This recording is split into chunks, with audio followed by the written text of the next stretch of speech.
Hello everyone, my name is Brandon Krueger and this is my final presentation for BA 201 at Grand Rapids Community College. Today I'm going to be diving into a topic that's been changing the business and consumer relationship over the past couple decades, subscription-based business models. From Netflix to Spotify to even razor blades on your bathroom sink, they're everywhere and they're changing everything. Let's get into it. Let's start with a quick stat here. The subscription economy has grown over 400% in the past decade and it's not slowing down. Now, how many of you pay for at least one subscription? Netflix, Spotify? If you're like most people, you probably pay for at least 3. I'm going to throw a couple more stats at you here. Back in 2005, the total amount of Americans that had at least one subscription was 10 to 15%. Fast forward nowadays, in 2024, that number jumps up to 86%. Now back in 2005, most subscriptions were magazines, cable TV like HBO, premium services, gym memberships. Those were the popular ones. But nowadays, subscriptions dominate nearly everywhere. Like I said earlier, razor blades on your bathroom sink, Netflix, Spotify, you name it. If they're a company, if they sell a product, a service, they probably have a subscription for it. And that's what this presentation is all about. Understanding why and how this shift happened, what it means for businesses, and what we can learn from it. This project began with a question: why are subscriptions everywhere now? The purpose of this study was to explore 3 main components. It was to explore the rise and impact of subscription-based business models, which I may refer to as SBBMs from time to time throughout this presentation, to understand how consumer behavior is shifting, and to analyze how companies benefit and adapt. The purpose was to really dive into how these things work, why they're so effective, and what businesses need to know in order to use them well in this changing economy that is moving into a digital landscape, into a subscription-based economy. All right, before we go any further, let's ask a very important question. What are subscription-based business models? Now, I'm sure it's easy for everyone to think of what a subscription may be. It's a recurring payment for ongoing access to something, like Netflix. It's value delivered over time versus a one-time purchase for an item that you're only receiving one time. It's very common in software, media, consumer goods, and like I've already said, it's in everywhere now. But really, it's more than just a payment plan. It's a strategy for building relationships, delivering consistent value, and retaining customers long-term. Now we ask, why do consumers love subscriptions? Well, they're convenient and oftentimes automatic. They personalize your experiences, if they're good ones, and they give you perceived value over time. They turn shopping into a set it and forget it routine. If you think about something like Amazon Fresh or HelloFresh, you can just make your grocery order and have it delivered to your front door without even thinking about it. Going to the grocery store doesn't need to exist anymore if you don't want it to. When you add in smart personalization, people feel like they're getting more value over time. The subscription learns what you like and they give you more of it, and they learn what you don't like and they give you less of it. On the flip side, we ask, why do businesses love subscriptions? Well, for businesses, it's all about stability and insight.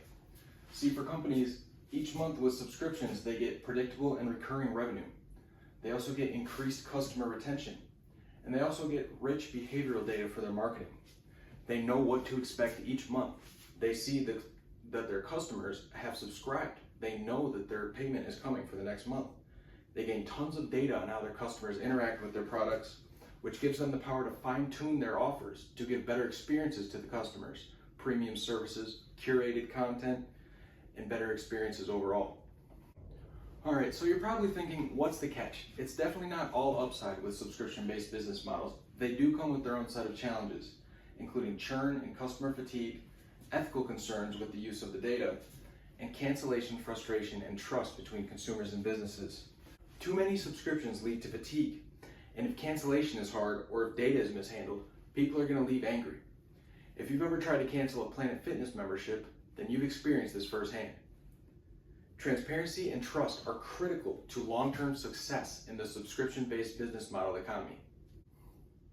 Let's jump into a few case study highlights from some companies who showcase the real power of subscriptions when they're executed correctly.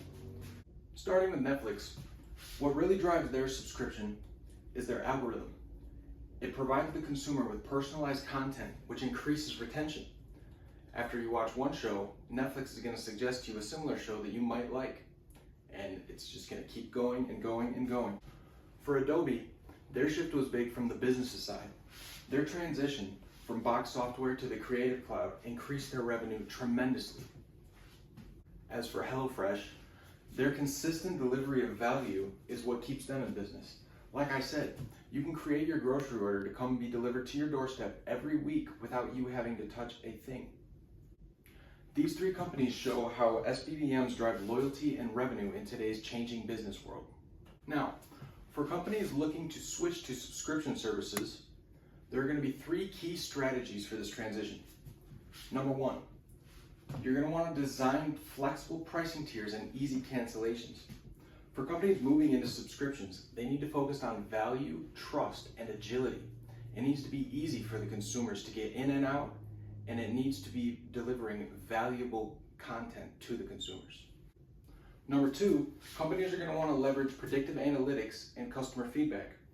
Predictive data helps reduce churn, which is the amount of consumers who are unsubscribing from the service each month. Number three, companies are going to want to invest in personalization and loyalty programs. Customization and loyalty perks help keep customers with the subscription long term. It keeps the subscription fresh, it keeps them coming back, keeps something new. It also gives them little perks and little rewards for staying loyal to the company. In conclusion, SBBMs are shaping the future of business. This isn't a trend, it's a shift. That's not to say that every business needs a subscription, but many can benefit from one. For those that can, they need to focus on what keeps people coming back: ease, value, and a reason to stay connected. The key to doing all of this is going to be driving their subscriptions with integrity. This quote from the CEO of Zora, Tien Zuo, really sums it all up. In the subscription economy, relationships matter more than transactions. This is so true because the best subscription models aren't just about money. They're about trust, value, and staying relevant in the customer's life over time. Thanks for watching my presentation. I hope I can give you some valuable insights and a fresh perspective on how subscriptions are transforming the world of business around us. Once again, I appreciate you for giving me your time today, and I thank you for watching. Goodbye.